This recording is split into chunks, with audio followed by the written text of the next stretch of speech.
Voilà, madame, messieurs, vous qui êtes habitués, vous reconnaissez certainement ce générique. Vous êtes les bienvenus sur Afrique Média, la télévision panafricaine. Nous sommes en direct de Yaoundé comme tous les week-ends pour votre édition, le débat de la presse.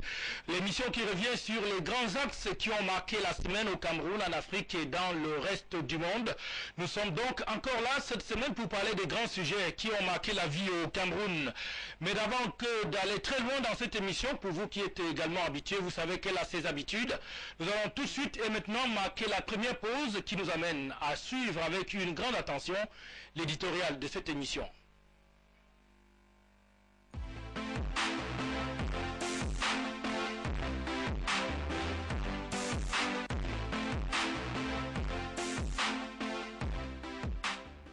Dès ce 19 janvier 2013, le public camerounais se joindra au reste du public africain et international pour vibrer au rythme des émotions, des actions fortes du football continental, dont les 16 nations les meilleures de l'heure ont rendez-vous en Afrique du Sud, le pays de Nelson Mandela, le pays de Thabo Mbeki, de Desmond Tutu et de Jacob Zuma.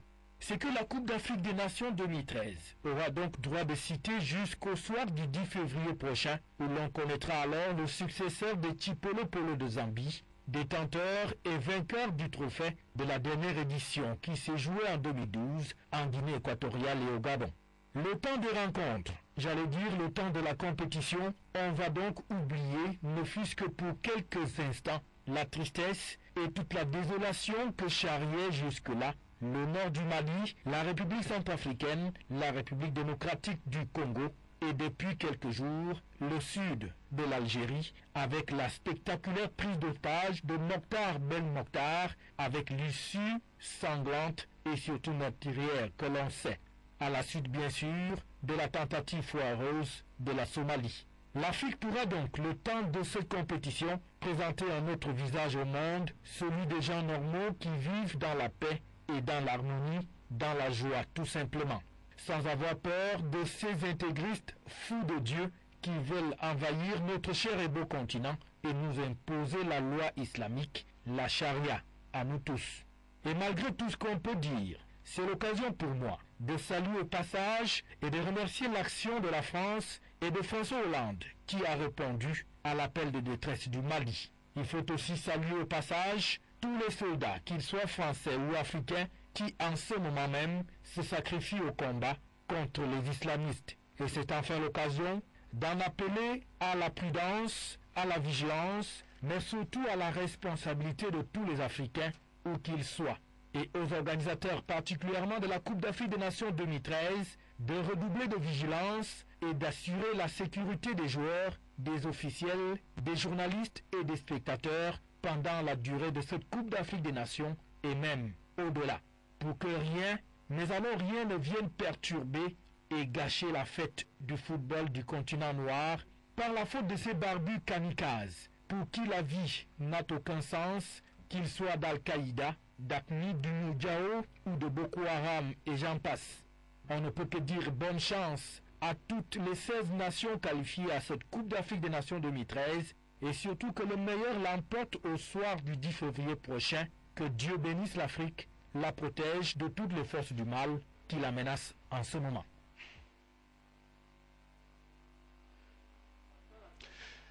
Voilà, il faut dire que là c'est le décor qui vient d'être planté avec cet éditorial qui nous emmène déjà en Afrique du Sud, qui va donc vibrer dès ce 19 janvier 2013 au rythme de la Coupe d'Afrique des Nations, la première qui se joue pendant les années impaires. Mesdames, messieurs, vous êtes une fois de plus les bienvenus sur Afrique Média, la télévision panafricaine. Voici le menu de votre émission. Nous avons 3 sujets qui nous intéressent cette semaine. On va donc parler du Cameroun.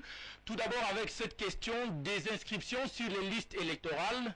Ce n'est pas du tout la grande joie du côté d'Elections Cameroun qui avait pourtant annoncé le chiffre de 7 millions d'électeurs. Mais aujourd'hui, à un mois de la fin de ce processus, en principe, on n'en est pas moins de 3 millions d'électeurs qui sont déjà inscrits. Alors que se passe-t-il? Est-ce que Elekam pourra atteindre les objectifs qu'il s'est fixés lui-même? La question, on va donc la poser à nos invités qui sont sur ce plateau du débat de la presse. Également, on va parler des affaires au Cameroun et l'affaire Yves-Michel Fosso dans le cadre des ADC avec l'arrêt des poursuites par le tribunal criminel spécial. C'est donc arrivé cette semaine sur décision du ministre de la Justice et bien des voix s'élèvent, notamment son co-accusé qui n'est autre que l'ancien directeur général des ADC qui pense qu'on n'aurait pas dû arrêter ces poursuites contre Yves-Michel Fosso qui au passage avait payé les 230 millions de francs CFA. Un commentaire serait également fait sur la question au courant même de cette édition du débat de la presse. Le grand sujet autour duquel nos invités vont nous édifier porte bien sûr sur la grande problématique de la sécurité sociale au Cameroun. Le président de la République, lors de son discours, avait balisé le chemin en demandant qu'on aille un peu plus loin dans ce processus. Alors, qu'en est-il exactement? Nous avons des experts sur le plateau qui vont éclairer notre lanterne pour comprendre davantage ce qui est fait jusqu'ici, mais surtout ce qui peut être fait pour que le grand nombre des Camerounais puissent bénéficier de la couverture de la sécurité sociale. Voilà donc pour ce qui est de la vitrine de cette émission. Je vais avec le même plaisir vous faire prendre contact avec nos invités qui sont avec nous sur le plateau du débat de la presse. C'est des experts, c'est des professionnels également des médias qui sont avec nous sur le plateau. Je vais donc commencer à tout seigneur, tout honneur par les journalistes qui sont avec nous. Je vais donc vous introduire Justin Pierre Essonno qui est donc journaliste à la radio Tiemeni Siantou. C'est une radio qui a pignon sur rue au Cameroun, dans la ville de Yaoundé et même dans le reste du monde puisque la radio peut être captée sur Internet. Alors Justin, merci de nous avoir retrouvés sur le plateau du débat de la presse. Bonjour Albert, et je suis content d'être là sur ce plateau cette mi-journée et de pouvoir contribuer au débat, notamment ce qui concerne les thèmes que vous avez prescrit pour l'occasion. Merci donc de nous avoir retrouvés, mais avec vous très rapidement, on va évoquer cette insécurité qui semble s'être installée dans la ville de Yaoundé. Il y a un quartier qui défraie la chronique avec pas moins d'une dizaine de jeunes filles qui ont été violées et pour d'autres assassinés. Est-ce que cela vous fait peur? Je crois que vous faites allusion au quartier Mimobanda Yaoundé. Nous avons notamment dans le cadre du traitement de l'information dans nos éditions de journaux parlés, suivi depuis un mois maintenant, ces cas d'exactions dans un quartier qui n'est pas périphérique mais qui est au cœur de Yaoundé, Mimobanda pour ne pas le nommer. Et donc en l'espace d'une trentaine de jours, nos reporters nous font dire que c'est une dizaine de personnes, dizaine de jeunes filles qui ont été d'abord violées, ensuite assassinées. Je crois que c'est plus qu'un problème à prendre au sérieux dans la mesure où... Et là, nous sommes allés à la rencontre d'un certain nombre de victimes en termes de ce que c'était les parents de ces filles qui ont été violées et assassinées. Et vraiment, c'était tellement pathétique et qu'il y en a qui se sont remis à Dieu, je parle de maman. Et donc, ça m'a provoqué personnellement un certain sentiment, se demander, bon, pourquoi est-ce que les uns les autres peuvent en être à ce stade de mépris de la vie? Et qu'est-ce qui peut les motiver? Je suis sans réponse jusqu'à ce jour, mais je crois que le problème est suffisamment grave qu'on en vienne à voir au cœur de la ville de Yaoundé des personnes qui sont ainsi atteintes dans leur vie, le droit le plus absolu. Et donc c'est un problème que je suppose qui doit être pris très au sérieux par la communauté de la sécurité nationale. On parlera tout à l'heure de la sécurité sociale, mais je pense que c'est un problème de sécurité publique tout court, et donc j'interpelle l'autorité administrative et l'autorité tout court du Cameroun. Alors sûrement que votre interpellation ne tombe pas dans des oreilles de sourds. En ce moment même, des dispositions doivent être prises pour remettre le public, les habitants de la ville de Yaoundé en confiance. Et cela a commencé dans la ville de Bafoussam en fin d'année dernière. Cela s'est étendu dans la capitale camerounaise. On est sûr que des mesures vont être prises. Également invité à l'émission de ce jour au GNTD, il est directeur de publication d'un journal qui a pour nom Pile ou Face. Il est avec nous, cela faisait déjà un bon bout de temps qu'on l'avait plus vu sur le plateau du débat de la presse. Il va peut-être nous dire pourquoi. Alors Roger, bienvenue sur le plateau du débat de la presse. Merci Patrick, merci à tous les téléspectateurs qui nous suivent en ce moment. J'ai pu vous dire que parfois il faut reculer pour mieux sauter, et je crois que j'ai suffisamment reculé et maintenant je suis à même de mieux sauter. Voilà, on entend sûrement un bon olympique. Alors avec vous, on va dire que cette semaine, on a encore entendu parler de Marafa Amidouéa, cette fois-ci avec une interview qui continue de faire couler beaucoup d'encre et de salive. On croyait pourtant qu'après sa condamnation, il avait décidé de le cessez-le-feu épistolaire. Non, mais il faut vous dire qu'on n'a pas condamné les lettres de Marafa. On le condamne peut-être sur les faits juridiques, les détournements, mais pas sur le jurisme. Il a le droit de s'exprimer, il n'a au moins pas, il n'a pas été retiré en sa faveur le droit d'écrire, ni de s'exprimer. Je crois qu'au moins là, même si on est dans n'importe quel cachot, on a le droit de parler. Et je Donc, crois que lettre, oui, Marafa est dans son bon rôle et je crois qu'il est même en train d'aider le Cameroun parce qu'il y a beaucoup de choses qu'il fallait nous dire, nous apprendre. Et s'il est dit aujourd'hui, c'est tant mieux pour nous. Et je crois bien que tout ce qu'on peut demander à Marafa, c'est de beaucoup écrire.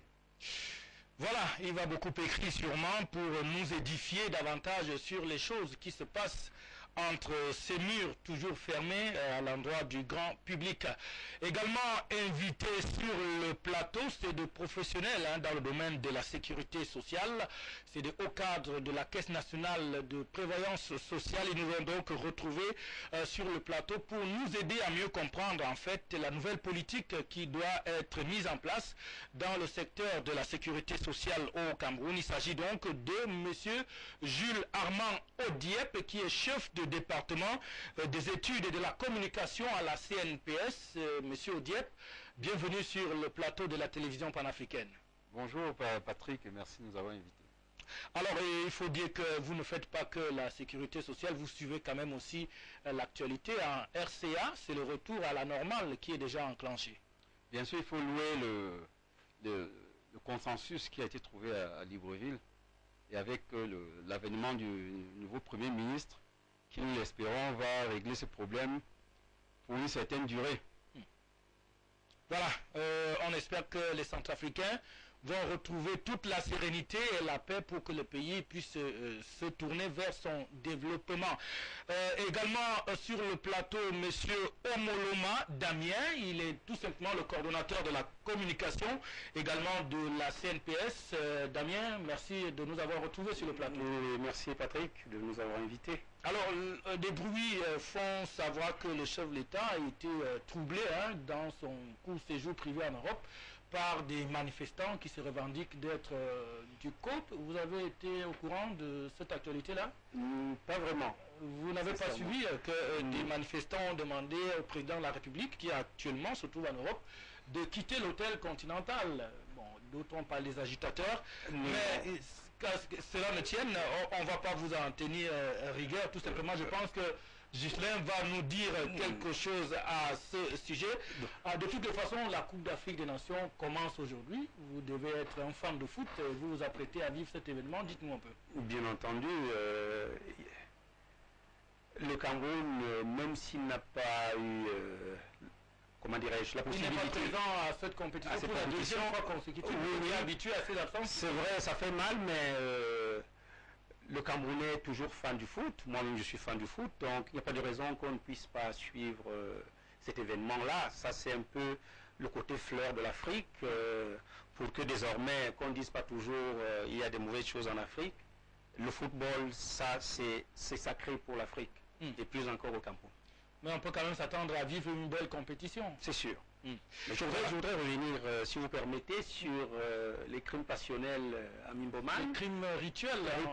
Pratiquement. C'est vrai, vous avez raison.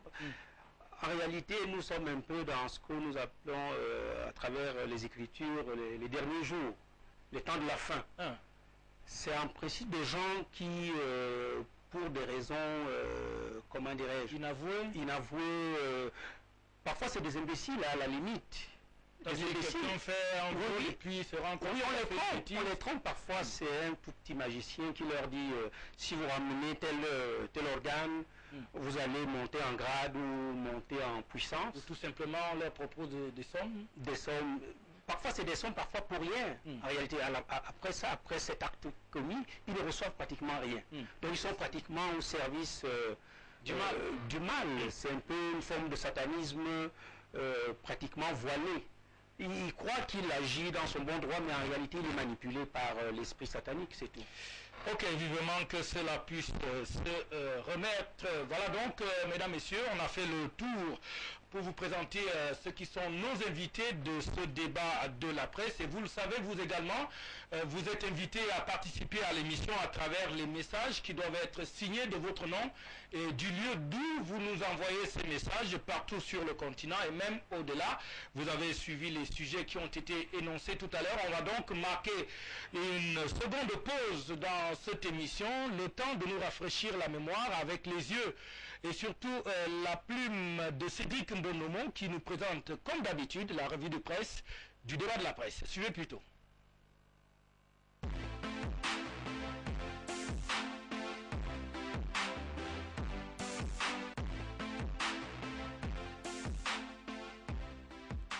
Fidèles téléspectateurs du débat de la presse, chers invités, bonjour. Perspective 2013, le journal Diapason place le Cameroun sur une balance entre changement et immobilisme. L'hebdomadaire de François Mboké passe au décryptage l'avenir immédiat du pays. Un avenir qui se caractérise par l'attente de grandes mutations dans le secteur de la communication en l'occurrence. L'expérimentation de nouveaux programmes scolaires, l'organisation du premier BEPC bilingue et le maintien de la paix sociale à l'université sont également attendus d'une part. Et d'autre part, l'amélioration des capacités d'approvisionnement en eau potable, la relance de la lutte contre la corruption, le démarrage de nombreux chantiers en matière d'infrastructures routières et le développement des ressources minières et énergétiques dans le cadre de leur exploitation. Des projets dont la réalisation annoncée place Diapason entre espoir et incertitude. Cependant, Cameroun Tribune, lui, semble véhiculer de l'espoir à travers cette annonce selon laquelle l'exportation des diamants est désormais officielle au Cameroun. Dans cette parution du jeudi 17 janvier 2013, le quotidien gouvernemental précise que l'entreprise CNK Mining a officiellement reçu des mains du ministre en charge des mines le tout premier certificat délivré dans le cadre du processus de Kimberley.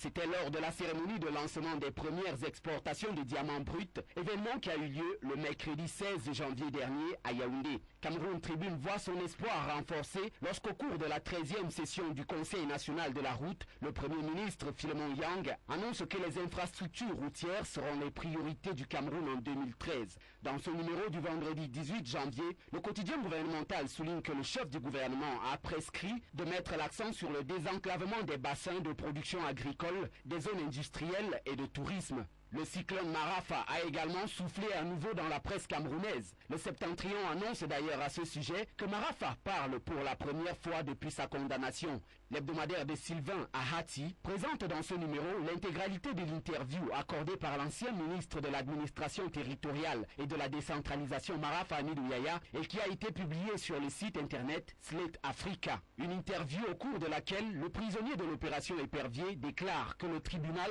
ne l'a trouvé coupable d'aucune malversation et que les juges ont agi sous la pression du régime. Des propos que Cameroun Tribune interprète comme inspirés par une volonté de diversion. Le quotidien de Marie-Claire Nana, dans cette édition du mardi 15 janvier 2013, pense que Marafa Hamidou Yahya persiste à ramener dans le champ politique ses démêlés avec la justice. Selon ce journal, le justiciable entend faire parler de lui et utiliser la presse comme canal instrumentalisé à cet effet. Un point de vue que semble partager l'hebdomadaire Hot News, puisqu'il déclare que cette interview de Marafa ne fait aucune révélation. Cela se justifie certainement par cette publication en bref, faite par le journal et à travers laquelle Hot News précise que l'interview de l'ancien ministre, condamné à 25 ans de prison dans le cadre de l'affaire de l'avion présidentiel, n'apporte aucune nouvelle information. Selon l'hebdomadaire, Marafa tourne en rond et revient sur les mêmes déclarations qu'il a eu à faire à travers ses précédentes sorties épistolaires. Et si Marafa et Foto voulaient rembourser 21,375 milliards? C'est la question que se pose l'hebdomadaire sans détour et qui lui permet d'annoncer qu'après le reversement de l'affaire au tribunal criminel spécial et l'arrêt des poursuites dans le cas ADC, Yves-Michel Foto et son mentor seraient sur le point de rembourser pour obtenir leur libération au sujet du dossier BB Jet 2. Un sujet qui suscite cependant des inquiétudes selon Hot News, c'est celui sur la refonte biométrique des listes électorales. Le journal pense ici que le directeur général d'Elections Cameroun a péché par excès d'optimisme. L'hebdomadaire laisse transparaître des incertitudes quant à l'atteinte des objectifs fixés par l'ECAM au vu des maigres résultats obtenus jusqu'ici. Des incertitudes que Cameroun Tribune tente certainement de dissiper à travers cette annonce faite le mercredi 16 janvier 2013 et selon laquelle le fichier électoral sera disponible en avril. En tout cas, c'est l'assurance que donne Mohamed Sani Tanimou, le directeur général des élections, à travers cette interview dans laquelle il revient sur l'évolution des chiffres en matière d'électeurs inscrits, des chiffres qui n'empêchent pas d'espérer, puisque le processus de refonte biométrique des listes électorales peut se poursuivre jusqu'en fin mars ou en mi-avril. Et puis en sport, le Gabon partage son tour cycliste tropical à Missa Bongo avec le Cameroun. Ce journal Infosport Gabon en témoigne. Ici, l'annonce est faite selon laquelle 2 étapes de cette 8e édition de la compétition se déroulent au Cameroun. L'une sur l'axe Bitam et Bolova et l'autre à travers le critérium de Yaoundé. Cette seconde étape se conclut d'ailleurs par un incident selon ce numéro du quotidien Stade qui annonce une grogne à la camerounaise. Dans cette parution du mercredi 16 janvier 2013, le journal de Lambert Photo annonce que les cyclistes camerounais débordent de colère. Ils revendiquent, selon Stade, leur prime de participation à la Tropicale à Missa Bongo 2013. Leur problème a-t-il été résolu? La question reste en suspens. Le débat de la presse, quant à lui, se poursuit sur Afrique Média, votre télévision panafricaine. Voilà, merci à Cédric Mbonomo et à toute son équipe, Valérie Stéphane Vondo, pour cette revue de presse. Mesdames et messieurs, bienvenue à tous ceux qui viennent de se joindre à nous. Vous êtes sur la télévision panafricaine Afrique Média. Nous sommes en direct de Yaoundé. Votre émission, c'est bien sûr le débat de la presse. Tout de suite et maintenant donc, nous entrons dans le premier sujet qui nous intéresse. On va parler des inscriptions biométriques sur les listes électorales, Elections Cameroun. À un mois de la fin de ce processus, un peu moins de 3 millions d'inscrits. On parle de 2,5 millions, mais le responsable de la communication de la structure nous a rassuré que le décompte sera fait lundi prochain et qu'il n'est pas exclu qu'on puisse dépasser le seuil de 3 millions d'inscrits et compte également sur la grande mobilisation constatée dans certaines formations politiques, notamment le parti proche du pouvoir au Cameroun. Alors, 3 millions d'inscrits, alors qu'on avait annoncé 7 à la fin de ce processus. Ghislain Pierre Essonneau, vous qui êtes un peu spécialiste des questions politiques à la radio RTS, comment est-ce que vous pouvez analyser ce score-là, si on peut s'exprimer, si ce chiffre, est-ce qu'il est inquiétant pour la suite du processus? Ben, absolument inquiétant. Vous savez, la politique, si vous voulez, la démocratie a ceci de particulier que, en dehors de la légalité, il faut une certaine légitimité. Et la légitimité importe avec elle le nombre de personnes qui participent effectivement à la vie politique, à la désignation donc par élection des personnes qui doivent présider aux destinées de la République à quelque échelon que ce soit. Alors, contrairement à l'optimisme de monsieur le directeur général des élections à Elecam, qui estime qu'on pourrait effectivement éventuellement atteindre le cap de 7 millions escomptés, je suis pessimiste parce que, vous savez, à une situation de choc, il me semble qu'il faut apporter également des solutions de choc. La thérapie doit être à la mesure même de la maladie. On a coutume de dire que, au grand mot, les grands remèdes. Et donc la question des inscriptions sur les listes électorales appelle un problème fondamental. C'est celui de l'adhésion des Camerounais à la chose politique, à la gestion même des affaires de la cité.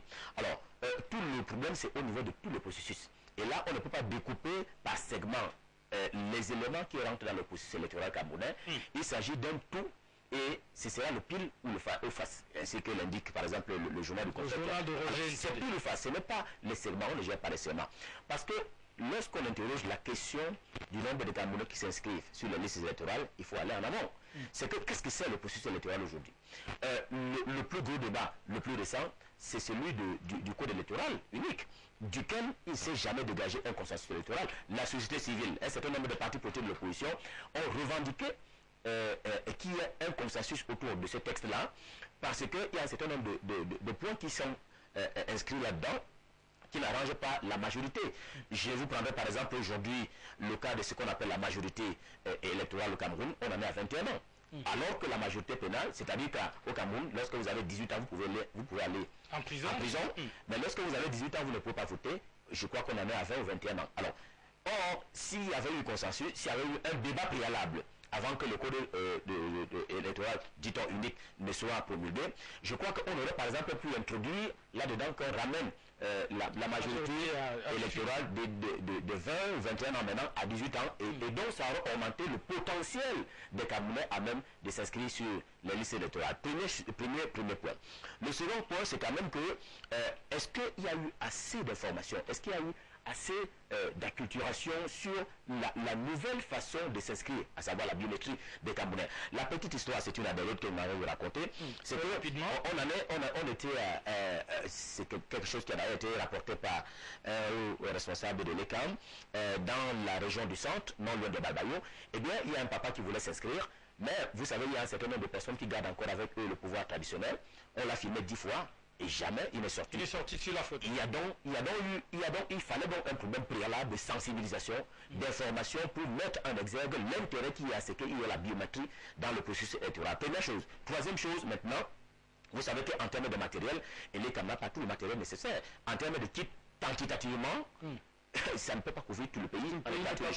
Et même que, et on va rentrer encore à vous allez me le permettre, à un moment donné, les uns les autres ont eu l'impression que, d'ailleurs l'abandon à la chose politique, que les résultats généralement sont faits avant le vote, et puis, qu'on ne veuille pas, la longévité aux affaires d'un certain nombre de personnes à des postes de décision, ça décourage quand même les uns qui estiment que si on élargit un peu le spectre en termes d'alternance, en termes de renouvellement du personnel politique, parce qu'il y a quelqu'un qui a fait par exemple 21 ans étant ministre au Cameroun, ça c'est un peu choquant dans une république.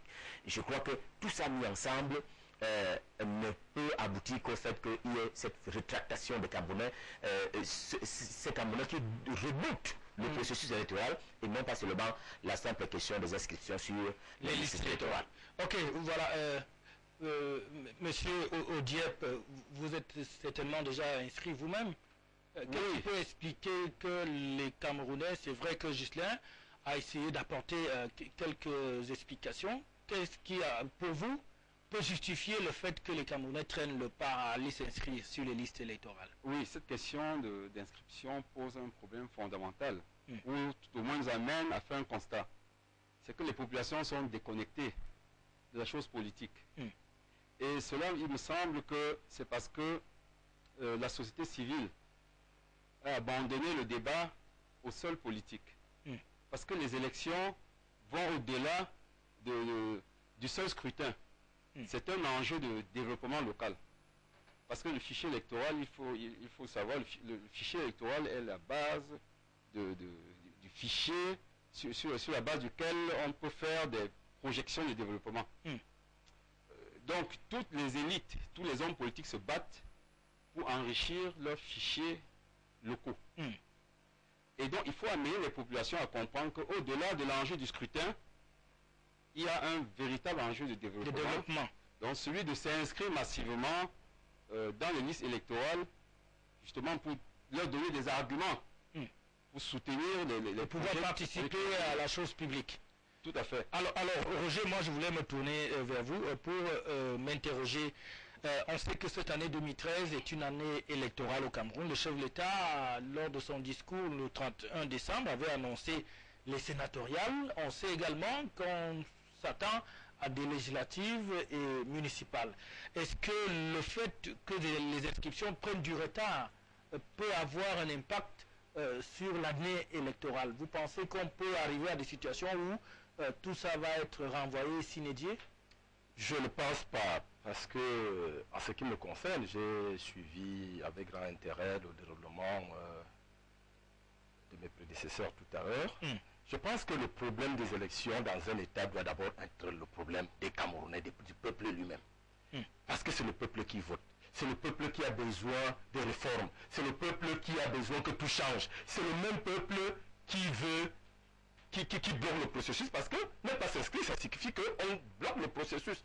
Donc on parle aujourd'hui d'un problème de l'ECAM. En réalité, le problème ne doit pas être le problème de l'ECAM. Et l'ECAM a déjà mis le pied sur l'étrier. Maintenant, qu'est-ce qu'il faut? Il faut des relais. C'est vrai, un problème de communication, d'accord. Mais je dis davantage que le peuple lui-même doit s'assumer. C'est le peuple qui veut changer des choses. Et c'est le peuple qui doit aller s'inscrire. Et non le contraire. On ne devrait pas prendre le bâton comme à l'époque coloniale, et aller dans les cases, dire aux gens, si vous n'allez pas vous inscrire, on va vous passer à l'auto d'affaires. Non, c'est dépassé. Si nous voulons, c'est d'abord une volonté. La volonté doit d'abord être individuelle. La volonté doit être celle du peuple. C'est le peuple qui veut les... On ne peut pas demander une chose et son contraire. On ne peut pas demander qu'il y ait des changements et on refuse d'aller s'inscrire. Donc vous militez en faveur d'une inscription massive des populations. Le peuple, vous rejoignez, monsieur. Oui, le peuple doit se lever comme un seul homme. Bon, si le peuple ne veut pas aller s'inscrire, ça signifie qu'il y a problème. Et le problème c'est quoi? Le problème c'est que volontairement, on ne veut pas de changement. Vous ne pouvez pas demander un changement et vous refusez d'aller aux urnes censurer ceux-là qui vous dérangent. Non. Mais ils me disent peut-être que ça ne change rien. Et je veux dire quelque chose. C'est au moins la quasi-totalité des Camerounais qui suivent le discours du chef de l'État. Je dis la quasi. Même si c'est par l'air interposé. Mais le chef de l'État est même arrivé à dire que les cartes d'identité sont gratuites. Mais pourquoi ne pas aller? C'est une mesure incitative. Oui, c'est... Voilà. Ça signifie que c'est une forme de communication. On vous fait ces cartes pourquoi? Parce qu'il y aura élection. Donc, c'est déjà une forme de communication. Dire aujourd'hui que les gens boudent. Moi, je ne crois pas que ce soit le problème de l'ECAM. Vous croyez que, même si l'ECAM allait même donner de l'argent et des véhicules aux gens d'aller s'inscrire, ils allaient partir, ils allaient manger, boire dans les bars. Donc, moi, je crois que le problème, c'est d'abord une volonté du peuple. Lorsqu'un peuple veut vraiment le changement, il doit aller s'inscrire et faire des sanctions au niveau des urnes. Nous sommes déjà à une période démocratique où c'est le peuple qui a droit au chapitre. Alors Damien, vous suivez un peu vos trois prédécesseurs sur la question. Je vous vois d'ailleurs esquisser un sourire. Ça veut dire que vous partagez l'appel que lance Roger à l'endroit du peuple camerounais d'aller s'inscrire massivement. Tout à fait, je suis d'accord avec Roger. Ça, en réalité, c'est un problème de culture sociétale au Cameroun. Donc, il faudrait davantage la sensibilisation. Peut-être c'est ça qui manque, la sensibilisation. Mais cette culture sociétale, si elle était là, on n'a pas besoin de dire à quelqu'un, va t'inscrire et voter. C'est un devoir civique. On a ce devoir-là de s'inscrire parce que on a ce mot à dire dans la gestion de la cité. Donc on ne peut pas rester les bras croisés, on se dit, bon, on se désintéresse parce que ça va toujours être la même chose. Non, ça c'est déjà des procès d'intention et ça voudrait dire quelque part, les politiques ont un peu enfermé la société camerounaise. Et puis il y a trop de moutons de panurge, je vais excusez-moi, permettez-moi le terme. Il y a très peu de gens qui se prennent en charge et qui voudraient décider de leur destin. Donc la plupart du temps, c'est des suivistes. Donc parce qu'un chef politique est venu dire ceci, un mot d'ordre, alors ils le suivent tranquillement, alors que lui-même, en tant que citoyen camerounais, il se doit de participer. Voilà, c'est un devoir citoyen. C'est un devoir citoyen, juste un mot, parce qu'on doit sortir de ce thème. Vous voulez ajouter je voudrais, quelque chose? Merci de me donner l'occasion d'ajouter quelque chose. Non, vous ne partagez pas cet appel qui est lancé. Je partage l'appel, partage l'appel. Mais vous savez, pour partir de Yaoundé pour Douala, vous avez trois options. Soit vous prenez le train, soit vous prenez le bus, soit alors vous empruntez l'avion. Il n'y a pas de demi-mesure à moins que vous ne vouliez faire, je ne sais pas quoi, une épreuve sportive. Mais je dis, vous ne pouvez pas demander aux Camerounais une chose et leur contraire. En fait, nous ne pouvons pas nous asseoir dans ces studios et dire que les Camerounais ne veulent pas le changement. Du simple fait qu'ils prennent le pas à aller s'inscrire sur une liste électorale. Parce que l'histoire nous révèle, c'est une histoire récente, le printemps arabe, il y a un chef d'État dans l'un de ces pays qui venait d'être élu à, je crois, c'était 95% de suffrages valablement exprimés en sa faveur, mais tout de suite après, qui a été renversé et le peuple a adhéré plutôt à ce renversement. Je voudrais dire que le problème, ce n'est pas celui de la masse électorale. Il faut faire attention à ce qui peut être sous-jacent, à savoir la masse silencieuse. Et la masse silencieuse, généralement, c'est celle qui dit « je ne participe plus parce qu'on n'a pas satisfait un certain nombre de désirata préalables pour la participation ». En tout cas, pour dire que nous ne sommes pas dans la même condition juridique pour participer au processus électoral. Et cela m'amène à vous dire que en matière de démocratie, l'environnement est plus important que la pratique de la démocratie. L'environnement de la démocratie. Et donc, pour le cas camerounais, la masse critique, il faut la constituer. Et comment on constitue la masse critique? On la constitue en mettant les règles de jeu claires devant tous pour que chacun puisse participer. C'est ça le problème fondamental. Donc il y a un problème de confiance. Il y a un problème de confiance entre les citoyens d'une part et la manière dont les institutions fonctionnent. Justement, Roger a dit tout à l'heure qu'il y a les partis politiques qui semblaient ne pas vouloir, je veux dire, ménager, encourager les uns les autres à aller s'inscrire sur les listes électorales.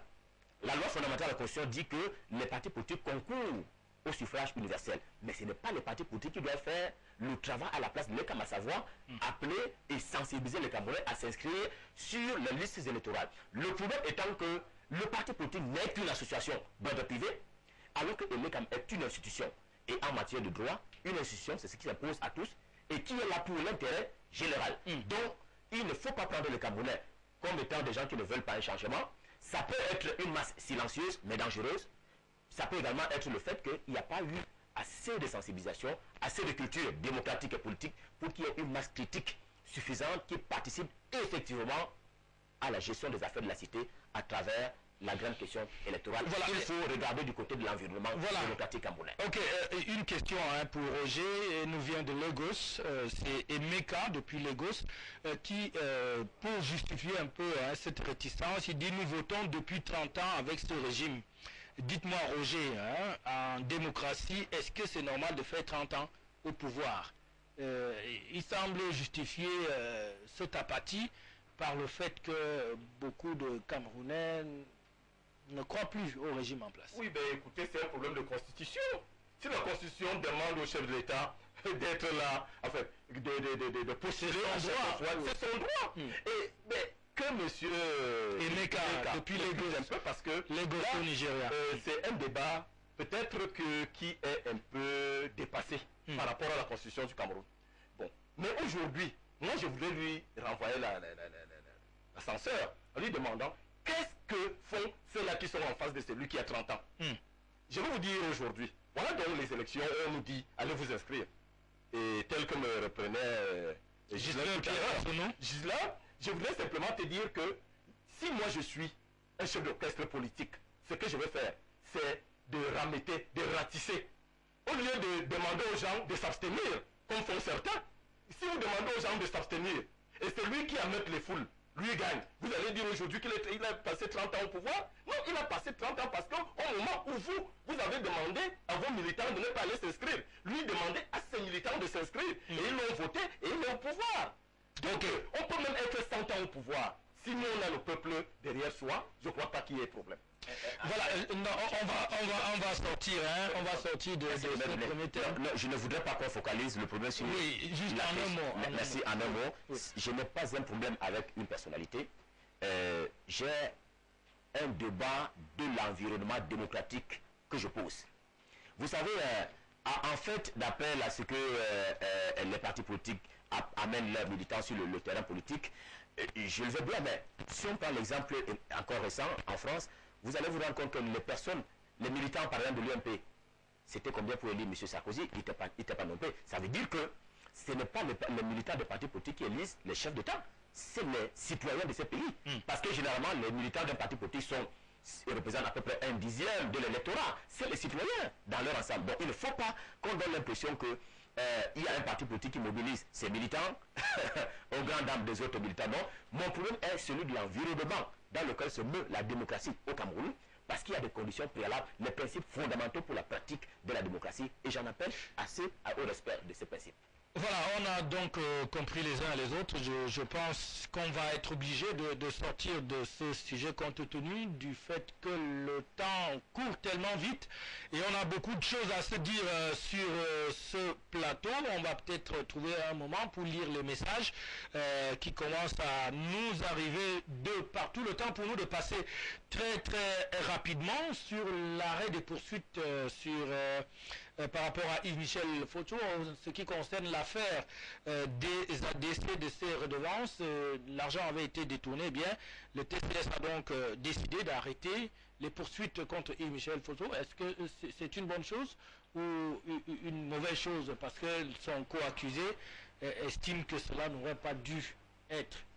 Qu'est-ce qu'on peut dire sur la question? Vous êtes au courant de... Oui, je ne pense pas que cette question doit entraîner des débats. puisque... On ne peut que constater. Oui, mais on constate puisqu'il agit dans le cadre des dispositions du TCS qui autorise à payer une partie ou toute une partie de la dette et d'être libéré ou d'être acquitté. Alors, est-ce que cela peut encourager les autres accusés de l'opération épervier à rembourser l'argent qui a été détourné? Oui, avant de... Ça peut... Moi, je crois qu'il faut déjà voir ce que prévoit les canons de cette juridiction. Il y a des dispositions. Parce que moi, je crois qu'il y a un petit clair-obscur. Parce que jusque-là, on ne nous a pas dit qu'est-ce que c'est que le TCS. On ne nous dit pas ce que le TCS va faire. Est-ce qu'il est prévu que lorsqu'on rembourse, on est acquitté? Est-ce qu'il y a tout ce flou artistique qui, ma foi, essaie un peu de gêner? Mais si la décision est telle que, en remboursant, comme cela vient d'être le cas avec Yves, je crois que c'est ce que prévoit justement les textes. Alors, est-ce qu'on va encore commenter les décisions de la justice? Donc, c'est un thème qui... Mais moi, je crois que le Cameroun, en fait, l'État, peut-être que c'est une stratégie de l'État à demander, à appâter les autres prévaricateurs, à rembourser l'argent, parce que vous savez que ça a quand même été très dur. Il y en a qui disent qu'ils n'ont jamais pris un copec. Bon, mais aujourd'hui, ils peuvent me dire en remboursant. Bon, je ne sais pas, mais je crois quand même que ça peut être une des stratégies de l'État à encourager ceux qui ont honte, entre guillemets, qui ne veulent pas rembourser cet argent. Et avec le cas de Yves-Michel Focho, je crois que c'est un cas à saluer. Et maintenant, il paraît qu'il y a M. Tongongene. Tongongene est l'ancien directeur général des adultes. Sa défense est outragée de ce qu'il y a eu cet arrangement. Non, qu'il le rembourse aussi, comme ça on verra s'il ne sera pas acquitté. Voilà. Donc il y a ça. On va se contenter donc de vos deux réactions sur ce thème parce que nous courons après le temps, Ghislain, parce qu'on a un sujet qui, à mon avis, est très important parce que... Je voulais apporter un éclairci à Roger qui a posé une question fondamentale. Ce n'est pas un débat pour entrer sur les noms des photos, des validateurs, puisqu'on les a jugés. Non, je voulais lui donner une explication pour dire que, puisqu'il a posé la question de savoir qu'il avait l'impression qu'il y avait du flou sur le statut même du TCS, le tribunal spécial. Je voudrais lui dire que c'est un tribunal effectivement spécial, et spécial de par la qualité des personnes qui doivent être jugées à ce tribunal, spécial aussi de par la nature des infractions. C'est-à-dire que lorsque vous avez moins de 50 millions de francs CFA spoliés à l'État et donc à l'Assemblée de la République, vous ne pouvez pas comparaître devant le tribunal spécial. Donc c'est un tribunal spécial effectivement, de par la qualité des personnes qui doivent comparaître, mais également de par la qualité des infractions. Voilà, cela est donc clair à mon avis pour tout le monde. On va très rapidement passer à autre chose, parler de la sécurité sociale qui est un sujet assez préoccupant. Le sujet occupe d'ailleurs les devants de la scène au Cameroun. Ça parle beaucoup dans les radios, ça écrit beaucoup dans la presse, mais nous sur ce plateau on va essayer d'aller chercher un peu loin en se fixant comme objectif de savoir ce qui peut être fait pour améliorer la couverture de la sécurité sociale au Cameroun. On sait que le chef de l'État avait déjà balisé le chemin dans son discours en fixant le cap de 2015. Alors là, je voudrais passer immédiatement la parole à M. Odiep tout d'abord pour nous dire un peu de quoi il retourne exactement parlant de la sécurité sociale aujourd'hui au Cameroun. À quel niveau se situe le débat? Parce qu'on a comme l'impression que les populations se perdent un peu dans tout ce qui est dit autour de la CNPS surtout. Oui, je vous remercie encore de cette opportunité qui nous est donnée de clarifier cet enjeu qui est un enjeu de société, qui est un enjeu également de développement. La sécurité sociale, il faut le dire, c'est un ensemble de garanties que l'État apporte aux travailleurs pour les prévenir contre certains risques qu'on appelle les risques sociaux. Parce que figurez-vous, vous entrez dans le monde du travail, vous travaillez pendant un certain nombre d'années, à terme, quand vous n'avez plus la capacité de travailler, vous entrez dans ce qu'on appelle le régime de retraite. il faut pouvoir jouir de sa retraite, donc disposer de certains revenus pour continuer à vivre. Il peut aussi arriver que pendant l'activité, qu'on soit pour une raison ou pour une autre, empêché de travailler, soit victime d'un accident ou d'une maladie professionnelle, qu'on soit incapable de travailler. Et dans ce cas, il y a des garanties qui permettent la continuité de revenus. Donc c'est ça un peu la sécurité sociale.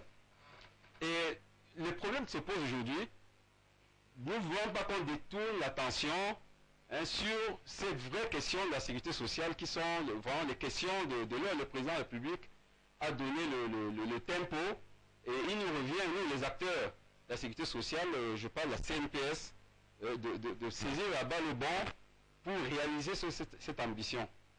Donc il s'agit donc de l'extension. Donc de partir de l'existant pour étendre cette sécurité sociale qui profite aujourd'hui uniquement à ceux qui ont une activité salariée. Il s'agit de l'étendre à ceux qui sont aujourd'hui exclus et qui sont les plus nombreux. Ils représentent plus de 80% des travailleurs. Aujourd'hui, vous savez que l'emploi aujourd'hui est orienté vers l'activité individuelle. Il y a beaucoup plus d'indépendants que de salariés qui dépendent d'un patron. Et tout cela contribue à l'économie nationale, mais sont exclus parce que la loi ne permet pas de les prendre en compte.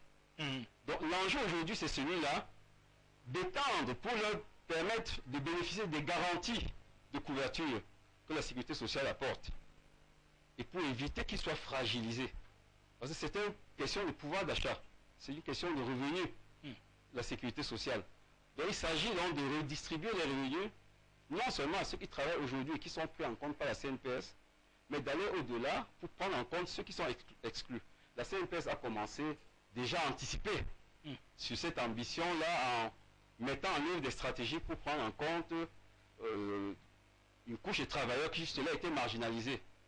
J'entends les employés de maison, les bench-skinners, les chauffeurs, les footballeurs. Voilà des couches importantes qui étaient marginalisées et qui sont en train d'être prises en compte par la CNPS. Donc il s'agit, si je vous comprends bien, d'élargir un peu l'assiette des bénéficiaires de la sécurité sociale au Cameroun. Tout à fait. Alors monsieur Olomona, excusez-moi pour la prononciation. Alors dites-nous un peu, monsieur Odiep dit que la CNPS travaille déjà sur ce dossier. Et comment est-ce que cela va se passer pratiquement sur le terrain? On sait que jusque-là, la CNPS ne s'occupait surtout que des agents de l'État. Non, pas vraiment. Je voudrais corriger. En réalité, c'est l'ensemble des personnels du secteur privé. C'est-à-dire ceux qui travaillent dans des entreprises privées, c'est-à-dire qui répondent d'un contrat de travail. C'est eux qui sont couverts par la CNPS. Voilà. La CNPS. Oui. L'ambition même, c'est d'aller au-delà de ces indépendants, c'est d'aller donc vers ce que nous appelons vulgairement le secteur informel. Informel. Oui. En réalité, c'est pas vraiment informel. Informel parce que ils ne sont pas véritablement connus. Mais ils existent et c'est des grands messieurs qui ont des gros revenus, qui réalisent les chiffres d'affaires, de gros chiffres d'affaires. Donc, et c'est de l'argent perdu. Et ces gens-là, une fois à la retraite, c'est-à-dire atteint un certain âge, ils vont être, ils devraient avoir une certaine couverture. Parce qu'aujourd'hui, quand on est valide, on a toute la force, on peut travailler. Mais il faut prévoir les années de retraite. C'est-à-dire lorsqu'on a perdu sa force, et il faut pouvoir donc avoir cette couverture-là. Donc l'État intervient dans ce sens-là. Alors, est-ce qu'il y a des blocages pour la mise en place de ce processus-là? Bon, le blocage, c'est vrai, parce qu'aujourd'hui, la CNPS a fait énormément de travaux. Il y a des études qui ont été faites et proposées. Et il ne revient pas à la CNPS de décider. Il y a l'État qui est au-dessus de la CNPS, parce que la CNPS n'est que le bras armé de l'État dans le domaine, c'est-à-dire en matière de sécurité sociale. Autrement dit, le travail technique est déjà fait. Vous n'attendez plus que l'onction politique, oui, si je comprends bien. Oui, tout à fait. Il y a derrière cela un enjeu de gouvernance, il faut le dire.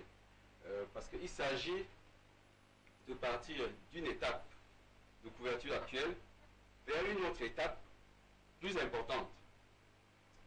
Et donc, l'organisme qui est chargé de mener cette transition, c'est la Caisse nationale de prévoyance sociale. Et donc, on ne pouvait pas faire cette mutation si les problèmes de gouvernance n'étaient pas réglés.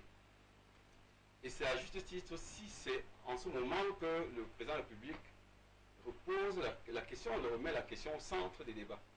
Parce que la CNPS, durant les 4 dernières années, a mené un certain nombre de réformes qui fait en sorte que les conditions aujourd'hui de gouvernance sont réunies pour qu'on puisse franchir le cap de l'extension. Sinon, cela n'aurait pas été possible. Donc aujourd'hui, nous avons la légitimité pour amorcer ces questions-là de l'extension. Et les travaux sont faits en interne. Il s'agit d'études actuarielles. L'étude actuarielle, c'est l'étude fondamentale qui détermine les conditions dans lesquelles on peut faire cette mutation. Et il faut dire que vous parliez tout à l'heure faisiez allusion à des blocages éventuels. Il faut dire que ce qui est caractéristique de notre régime de sécurité sociale, c'est qu'il n'a pratiquement jamais été réformé. Depuis que le régime existe, depuis 1967, le taux de cotisation qui est fixé à 7% n'a jamais évolué. Et le plafond de cotisation depuis 90, donc pratiquement 24 ans, n'a jamais évolué.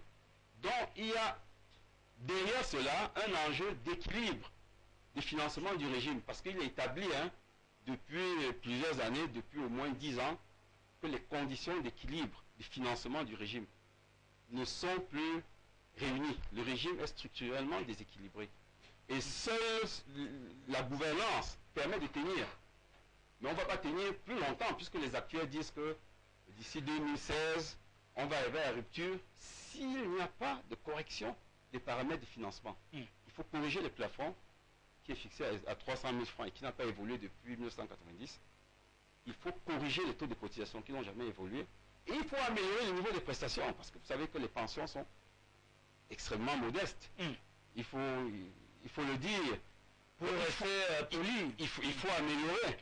Et il y a une démarche entreprise dans ce sens au sein de la CNPS aujourd'hui, visant à améliorer le niveau de prestations servies, fort des réserves. Je reviens encore sur la question de gouvernance, parce qu'elle est centrale. Fort dans les réserves qui ont été constituées ces dernières années, le directeur général est tout à l'aise de proposer une révalorisation, parce que, figurez-vous, on ne peut pas redistribuer des revenus à des populations pendant 25 ans, voire 30, 40 ans, sans jamais les revaloriser, alors que le coût de la vie augmente tous les jours. Et pendant ce temps, les revenus des travailleurs qui sont en activité augmentent. Donc voilà tout l'enjeu qu'il y a derrière cette question. Cet enjeu qui vient d'être développé par les experts. Je voudrais qu'on continue de parler de la sécurité sociale de la CNPS, parce qu'on attend quand même de sons de cloche assez discordants. On ne peut pas partir de ce plateau, et j'ai la chance d'avoir des journalistes, parce que le débat semble se jouer à ce niveau-là. On dit qu'il y a une certaine grogne au sein de la CNPS, et par ailleurs, on trouve quand même que des actions sont menées au niveau managérial pour que les choses s'arrangent. Est-ce que vous êtes au parfum de ce débat? Naturellement, je suis. Notre travail, c'est collecter, traiter et diffuser l'information au quotidien. Et c'est la raison d'être d'un journaliste.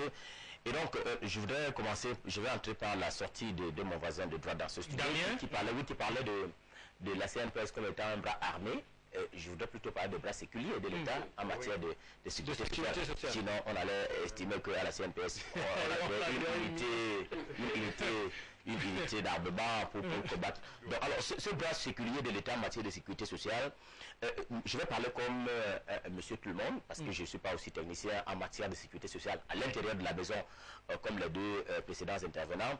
Je vais parler comme l'homme de la rue, monsieur tout le monde, pour dire que je fais deux constats. Le premier, c'est que quand vous êtes à Yaoundé, au Cameroun, à la police centrale, il y a un immeuble jadis baptisé immeuble de la mort, et qui est en train d'être restructuré. Il me semble que c'est la CNPS, en tout cas c'est ce que j'entends dire, ils vont me démentir éventuellement. Et il semble que c'est un immeuble qui a été réhabilité et restructuré par la CNPS, et que c'est à titre de placement. À savoir que quand on a un peu de réserve, il faut investir, il faut investir. Et le directeur général, je l'ai suivi dans une télévision concurrente qui parlait d'investissement sur la pierre, parce que ça c'est durable, ça ça ne s'estompe Ça ne va pas prendre d'autres directions. Alors, je parle comme un naïf pour dire que quand on fait un placement, ça veut dire que l'entreprise se porte bien. Et donc, on fait les bénéfices et on est manifestement dans une logique préventive pour vivre dans l'avenir avec de meilleures conditions en termes de traitement de ses employés et même de l'objet principal pour laquelle elle existe, cette CNPS, à savoir les pensionnés, il me semble. Donc, je le dis comme cela pour dire que... Et puis, je suis un peu surpris du moment pendant lequel éclate cette revendication, qui est somme toute légitime de la part des syndicats, à savoir l'application de la convention collective au niveau de la CNPS. Mais je suis un peu surpris du moment pendant lequel éclate cette revendication. C'est quelques jours seulement après que Paul Biya, je l'ai suivi dans le discours du 31 décembre 2012, se projetant dans l'avenir, il a notamment appelé tous ses collaborateurs directs ou indirects à faire passer la sécurité sociale au Cameroun de 10 à 20%. Donc je crois que ça c'est un challenge qui doit échoir, notamment aux autorités en charge des questions de sécurité, du ministère du Travail et de la Sécurité sociale, ainsi que et surtout la Caisse nationale de prévoyance sociale. Peut-être enfin, c'est un espoir que je nourris, on passerait ainsi de ce qui a été annoncé il y a quelques années par l'actuel ministre des Transports, à l'époque ministre du Travail et de la Sécurité sociale, qui nous avait invités à un moment donné à une plus grande couverture en matière de sécurité sociale, parce qu'il avait déclaré lui-même au Palais de Congrès, on est installé pas très loin de là, qu'il y a à peu près 80% de travailleurs sociaux qui ne sont pas couverts par la sécurité sociale. Je crois que c'est un challenge, mais j'ai nourri l'espoir que avec cet appel du président Paul Biya, avec manifestement la volonté des autorités en charge des questions de sécurité, à la CNPS principalement, on pourrait enfin passer de la prévoyance sociale à la sécurité sociale. C'est un espoir que j'ai nourri. Voilà, on nous indique que nous avons moins de 10 minutes pour conclure cette émission. Alors Roger, Ghislain l'a dit tantôt, on est un peu surpris qu'au moment où la CNPS doit être concentrée à appliquer la volonté que le chef de l'État a édictée dans son discours, qu'on ait des sons discordants qui veulent en quelque sorte tirer cette politique vers le bas en dénonçant quelques problèmes de management. Est-ce que vous partagez cet avis-là en ce qui concerne la CNPS? Moi, je crois même que le problème de management ne saurait ébranler toute une structuration, parce que le management, c'est pour d'ailleurs un individu qui passe à la tête. Peut-être que si, pour ces gens-là, ce manager-là n'est pas bien, un autre viendra et sera bien. Mais moi, je voudrais peut-être entrer par où il est sorti. J'ai encore un problème de lexique peut-être au niveau de la CNPS. Je crois que c'est un terme un peu dépassé, caduc, puisqu'on n'est qu'au niveau de la prévoyance. Et moi, je crois qu'aujourd'hui, on doit matérialiser la sécurité. La sécurité sociale. On dit prévoyance, c'est qu'on est encore dans les conversations. Moi, je crois qu'on devrait désormais passer de la Caisse nationale de sécurité sociale à la Caisse nationale de prévoyance. Moi, je crois que... Alors monsieur, comment est-ce que la CNPS entend s'y prendre? Parce qu'on a parlé tout à l'heure des inscriptions sur les listes électorales et on a vu qu'il y avait un déficit de communication, que jusque-là, on a reçu d'ailleurs des messages dans ce sens où les gens nous indiquent pratiquement que les Camerounais ont ce problème, c'est qu'ils ne sont pas assez informés sur des choses parfois importantes comme s'inscrire sur les listes électorales, ou encore maintenant vous parlez de la sécurité sociale. Sur quel levier entendez-vous activer pour que le plus grand nombre soit au courant d'abord de ce que c'est et de comment est-ce que ça peut se passer pour que les gens se sentent en confiance et viennent vers vous, si ce n'est pas vous qui devez aller vers eux? Oui, tout à fait. Vous comprenez l'importance de notre présence ici. Nous sommes dans une démarche de communication qui va faire en sorte que tout le monde, les travailleurs et au-delà, les bénéficiaires potentiels, ceux qui ne travaillent pas aujourd'hui et qui demain vont bénéficier de la sécurité sociale, s'approprient les concepts, les enjeux.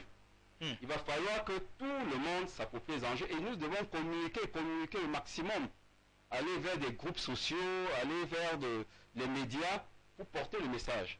Parce qu'il s'agit d'un problème qui touche la population, qui touche l'être humain. Il s'agit d'un problème de revenus et d'un problème de sécurité. Et tout à l'heure, on a parlé du passage de la prévoyance à la sécurité sociale. Je veux dire que la prestation essentielle, fondamentale, c'est la prestation maladie.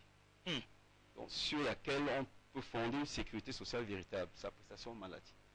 Et le chantier l'avait déjà dit, il faut aller vers une sécurité sociale, vers une couverture maladie universelle, qui va profiter à tout le monde, parce que c'est la prestation de base, c'est la maladie. Et en la matière, le directeur général a instruit une étude, d'ailleurs qui est arrivée à son terme. Les conclusions ont été envoyées à qui de droit il y a environ un an. Donc, cette étude détermine les conditions de réalisation d'une assurance maladie universelle au Cameroun. Cette étude a été faite déjà. Les études visant à redéfinir sur les nouveaux paramètres de financement du régime ont été faites. Maintenant, il faut qu'on commune le maximum pour amener tout le monde à prendre conscience de ces enjeux-là et de prendre conscience de ce que si les paramètres de financement de la CNPS, j'entends les taux de cotisation, les plafonds, éventuellement l'âge de la retraite, si ces paramètres ne sont pas corrigés, on va droit vers le mur. Donc les performances de gestion ne suffiront plus pour combler ce retard de correction que l'on observe dans la correction des paramètres. Alors, tout de suite, avant de se séparer, il y a Sylvain depuis Guider qui pose la question à quand cette augmentation de la sécurité sociale et surtout des salaires. Je ne sais pas si la question est bien posée. Il l'envoie quand même pendant que vous aviez...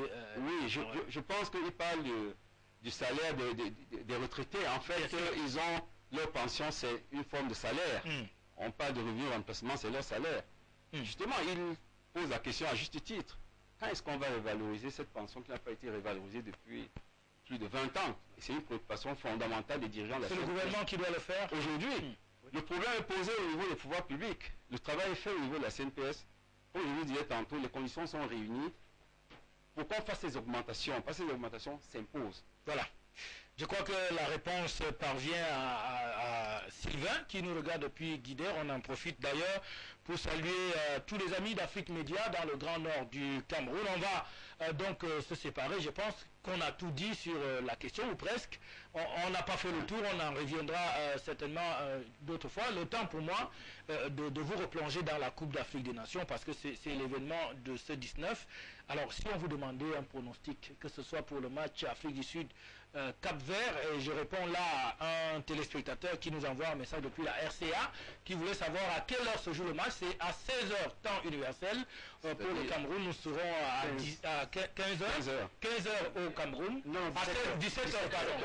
À 17h, voilà. Donc c'est à 17h que le match va se jouer. Alors très rapidement, cette Coupe d'Afrique, qui la gagne? Vous voyez la Côte d'Ivoire, le Ghana. Une heure de plus. Côte d'Ivoire, le Ghana. On a une heure de plus. Vous savez, je suis très souvent embêté pour parler des questions de football parce que pour moi c'est un jeu du hasard. Et quand quelqu'un court derrière une boule d'air, vraiment ce n'est pas mathématique. Que le meilleur gagne. Mais je vois manifestement la Côte d'Ivoire qui a sa coupe. Et effectivement, il faut qu'elle s'y mette. Mais je vois aussi quelqu'un qui a éliminé le Cameroun. Le Cap-Vert. Oui, pourquoi pas. Alors, Cap-Vert, Afrique du Sud. Je voudrais tout à l'heure là. Oui, bon, je voudrais pas trop vous prononcer de ce côté-là parce que c'est vraiment un jeu de hasard et puis ce n'est jamais rationnel. Est-ce que le football est encore un jeu de hasard? Quand je dis hasard, c'est toute proportion gardée. De l'issue, oui, de l'issue parce que le meilleur peut perdre un match. Tout à fait, juste par un détail. La preuve c'est que le Cap-Vert a éliminé le Cameroun. Oui, là ça veut dire que le Cap-Vert a été meilleur que le Cameroun. Meilleur, bon, entre guillemets. Sur le terrain, sur l'ensemble des matchs, on voit bien que... Alors, cette CAN, vous la voyez répartie dans quel pays parmi les 16 Mais vu c'est le Cap-Vert. Parce qu'il a éliminé le Cameroun. Au moins, nous sachons que notre élimination est servie à quelque chose. Alors, Roger, je crois qu'il y a le Ghana, il y a le Cap-Vert et il ne faut pas négliger... on parle beaucoup de la Côte d'Ivoire, le Togo, la Zambie. La Côte d'Ivoire. En réalité, ce serait une juste récompense pour la Côte d'Ivoire. Ok, voilà, je pense que c'est dit et que c'est bien dit sur ce plateau. On va très rapidement lire le message, c'est un devoir. Salut à vous, je pense que ces crimes rituels de Mingbomana Yaoundé sont les conséquences des crimes passionnels de Douala et autres qui sont très médiatisés. C'est un message qui nous vient de Douala et c'est Alain qui pense que c'est à cause des médias qui ne cessent donc de relayer ces crimes que cela incite davantage les criminels à poursuivre leur sale besogne. C'est un avis et nous ne faisons que... Alors s'il vous plaît, je voudrais savoir si Roger est camerounais des deux parents. Bon, ça nous vient de l'extérieur du Cameroun de toutes les façons.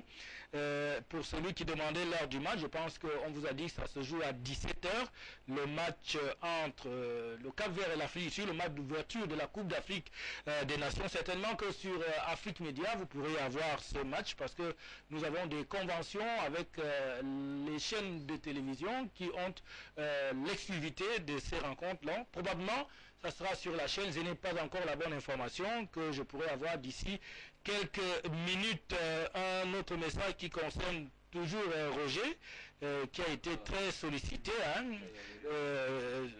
On dit, ben voilà, on dit que vous n'êtes pas camerounais parce que vous interveniez sur cette affaire des listes électorales avec beaucoup d'optimisme. Donc c'est des messages, je crois qu'il ne faut pas infantiliser les Camerounais. Ils sont très intelligents, le processus n'inspire plus confiance. Tout simplement, c'est un autre message qui nous vient de Puopi, depuis la capitale économique du Cameroun. Un autre message, nous votons depuis 30 ans avec ce régime. Dites-moi, Roger, en démocratie, est-ce que c'est bien de passer 30 ans? C'est un message qu'on avait déjà d'ailleurs lu. Roger ne dit rien parce qu'il semble penser que les Camerounais ne réfléchissent pas. Bon, c'est aussi un avis. Salut à vous au studio. C'est un autre message qui touche au crime passionnel.